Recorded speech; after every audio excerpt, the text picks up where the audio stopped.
So today let's talk about passion. What is passion? How does it influence our relationship? And why is it sometimes confused as love? Let's dive into it. So if you're joining us, I'm coming here on Comics Thoughts. Pleasure to have you. Welcome to Comics Thoughts. And on this channel, we talk about relationships, love, and how to build healthy, stable relationship with our partners. So if you're just joining us this year, we are doing a 365 word challenge. And you can just subscribe to the channel, click on the notification button to get updates on new videos. So dive into today's word. Today we're talking about passion.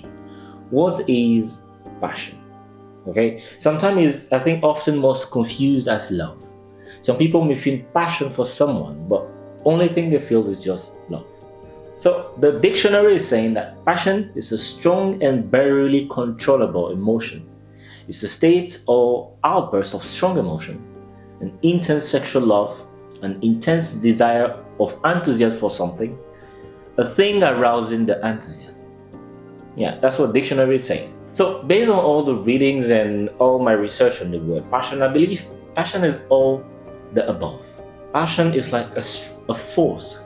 It's like an invisible force that make us enthusiastic in relationship, that make us desire someone. It is the invisible force behind desire. The things that makes you or makes us desire either something or someone. That is passion. So it's the drive behind romantic relationship, romantic emotions, and mainly the drive behind sexual attraction. So if you take let's take the analogy of a fire. If you have wood and if you have fire, you need some kind of wind to make the fire blow stronger, right? And sometimes if there is no wind, we can use something ourselves, okay, to make that fire grow better, right? So the wind that we produce or that force, it's not visible, but it's the invisible force that make the fire grow bigger. That wind, that's what I believe, that's what passion is in love relationships. So how important is passion? In the previous video where we talk about intimacy, I brought up this thing called the triangular love theory of Robert Sternberg, where he talked about intimacy, passion, and commitment being the three pillar, like a triangle, the three pillar that make love stable. And in something that I call the consummate love. To have consummate love, which is defined as the perfect type of love, is to have a balance between intimacy, passion, and commitment. So commitment will be the next word for our video. So passion is the thing that keeps you creative. It fuels your creativity in a relationship. It fuels your desire for your partner. It fuels your imagination, makes you creative, and makes you try new things, makes you be always on the edge of trying new experience with your partner, and even makes you want to discover your partner on a daily basis on different terms. It's like taking a rock and trying to see all angles of the rock. That's how you want to know your partner. And passion is something that we feel right at the beginning of a relationship. When you are in love with someone, okay, when you are in love, you fall in love with someone, the passion is automatic. It's just already there. We are constantly thinking about that person. We desire that person. There is a constant sexual attraction for the person. We're imagining doing different things with that person. We want to go on adventures. We agree on some things that normally we wouldn't even agree with, just for the sake of discovering this person. We are driven by something. What is that thing? Some people think it's love, but sometimes it's just passion. So passion can be linked to hormones, that when you are in love with someone, or when you fall in love immediately with someone, or when you have this attraction for someone, it automatically starts in your brain a process where different hormones are secreted. We talk about dopamine in one of the videos, which keeps you happy all the time. And then there are other hormones that phenylethylamine. I'm not going to dive into those hormones here, those names are scientific. But then the point is, they keeps you in a state where your brain and your neurons are alert. Let's say they take process of your thinking, wanting to pursue the thing, even though normally when you rethink about it, your thinking or the thinking part of your brain wouldn't do the same thing. And sometimes that's what passion does. But the funny thing is, as it's a chemical reaction to something, passion can die. When we only leave it to chemicals, passion can die. And there are a lot of relationships that live in a passionless marriage or passionless relationship. If you ask the generation of our parents, those that have been married for 30 years, 40 years, most of them, or some of them, based on the surveys, they live in passionless marriage. They will tell you that, oh, there is intimacy, there is commitment, but then the passion, that drive is like we already know each other, it's the routine. And a lot of people think passion mainly die because of routine. But in this 2025 new modern relationship, once the passion disappears, you hear people saying, I don't feel this relationship anymore. I don't feel us. I don't feel like you are into me anymore. I don't feel me and you in anything. I don't know if you've ever heard that sentence, or maybe you are the one saying it. So the thing is that the passion have died, but it doesn't mean that you cannot bring passion into your relationship. That's the funny thing. It's like the analogy of the fire. When there is a good wind and then you put up a fire, the fire burns bright, beautifully.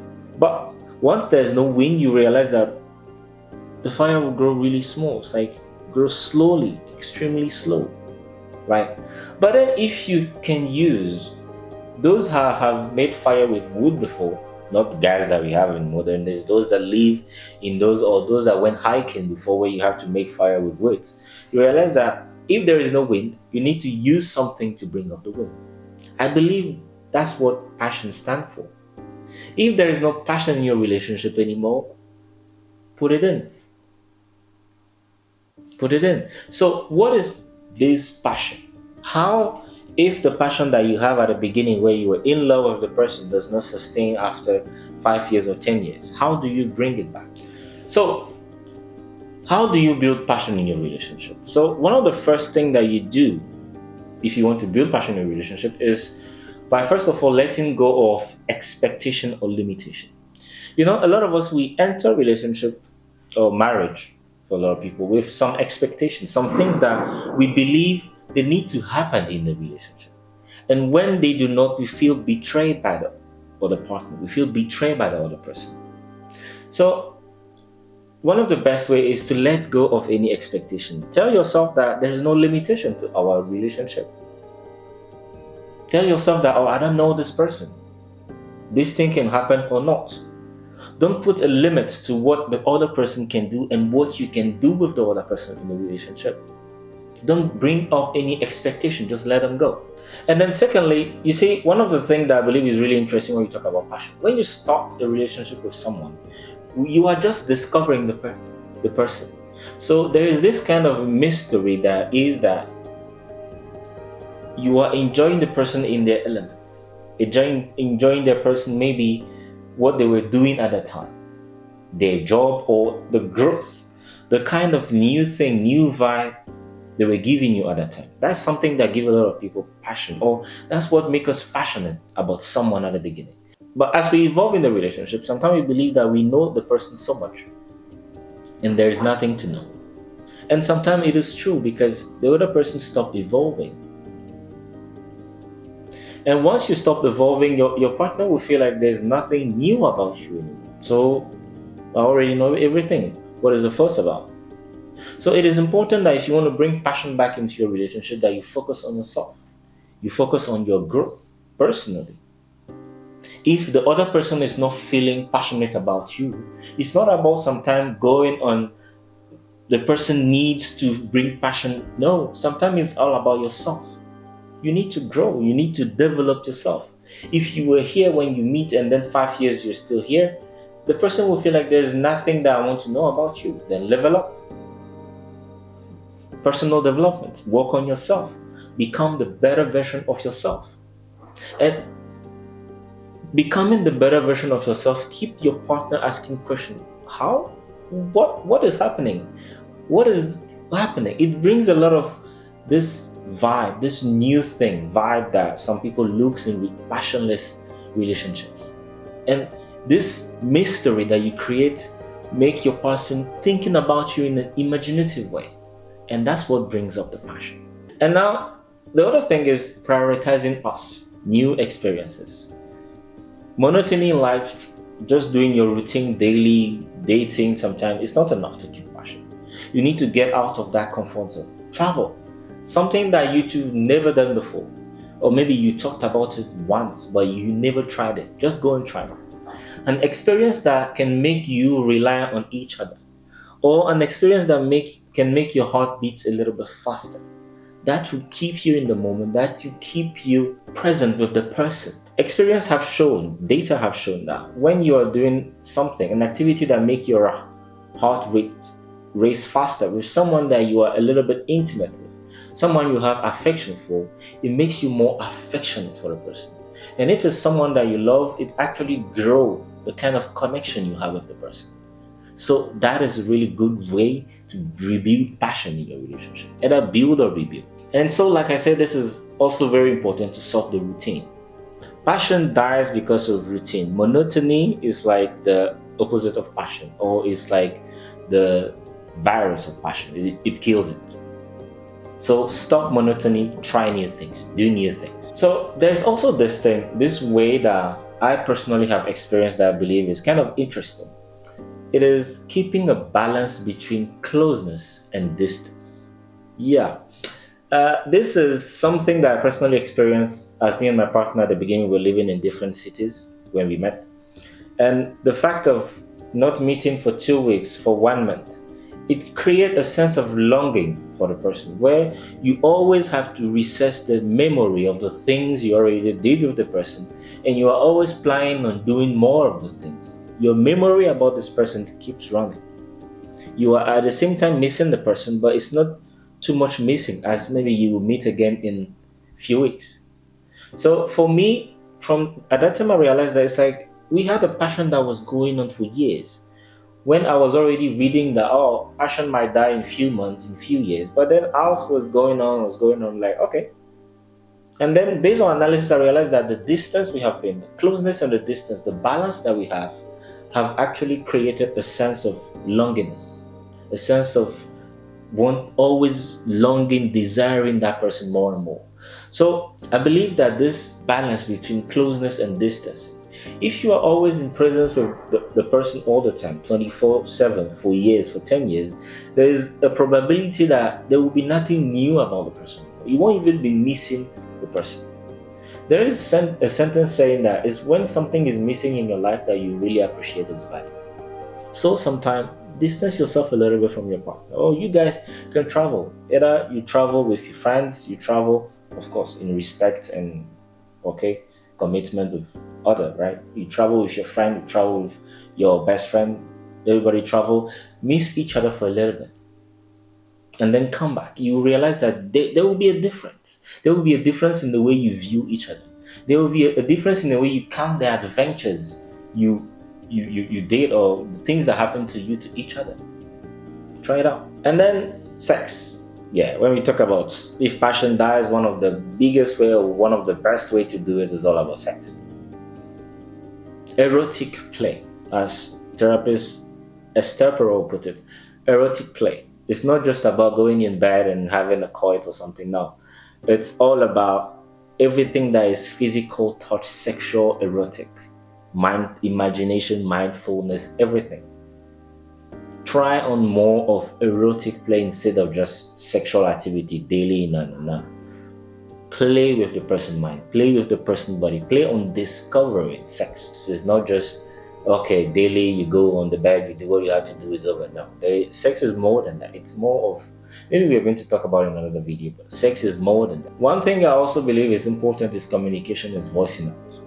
If you believe that passion has died in your relationship, I believe one of the best and one of the most even important thing on this list, I believe, is communicate it out. Simply put, say it out. Sit down with your partner and discuss it. Okay, I feel like I'm not feeling passion for you. Is it the same feeling for you? Not in a way that the person should feel hurt, but in a way that bring it with an idea with already you have a solution in mind to fix the passionless relationship you have. Okay, but voice it out so that the other persons know that something is happening. And if your partner tells you that there is no passion, instead of feeling like the person does not love you anymore, it's normal. It's totally normal. It happens. Now, how do you fix it and move on? That's what people do in relationships. So, passion is also in daily intentional thing. You can go and recheck the video on affection when we talk about daily small things. If passion is also dying in your relationship, or you want to rebuild passion, you want to build passion in your relationship, be intentional about your daily life with your partner. Be intentional. So now, what are some of the misconceptions about passion? To close this video, misconceptions about passion are quite of a lot, and some people believe passion is love. Some people believe passion is only sex. Some people believe once passion disappears, you cannot regain it again, and it will eventually disappear and you cannot regain it again. Some people believe once immediately as you get into a relationship, oh, passion should be there and you have to stay there forever. Sometimes, if you're meeting someone and it's not the first love things that happen to you, you are not in love right at the beginning, passion is something that you need to develop. Some people also believe that passion should be strong and intense. You need to be desiring the person all the time, like you need to be overwhelming. No, sometimes it's just a cool thing. And some people also believe that relationship will fail without passion, but I believe it's a no. It won't fail if you know how to balance everything. People have been living in passionless marriage for years, but it's true that with modern society, the way everything is evolving with the internet and social media, it's easy for passionless marriage to break. As everybody just want to feel that feeling of newness all the time. People don't want to be committed anymore. That's why intimacy and commitment. This commitment that we are going to talk about in the next video, you realize that is, I think, one of the most important points for a relationship to grow on a long basis. For a long-term relationship, commitment to play a big role. Even though all three play a big role, but we'll see in the video in commitment. And then the last misconception, some people believe that stability kills passions, which is totally wrong. Stability does not kill passion. Sometimes passion and stability cohabit to create that sense of security that push your relationship to the long run. So I believe at the end of this video, you really understand. Passion is just an element of passion. It's not sex. It's not just sex. Passion is many things. It's exploring each other. It's understanding each other. It's doing things together. It's all about being imaginative about the relationship, thinking about each other in a very creative way, bringing out the best creative part of us for the other person to see.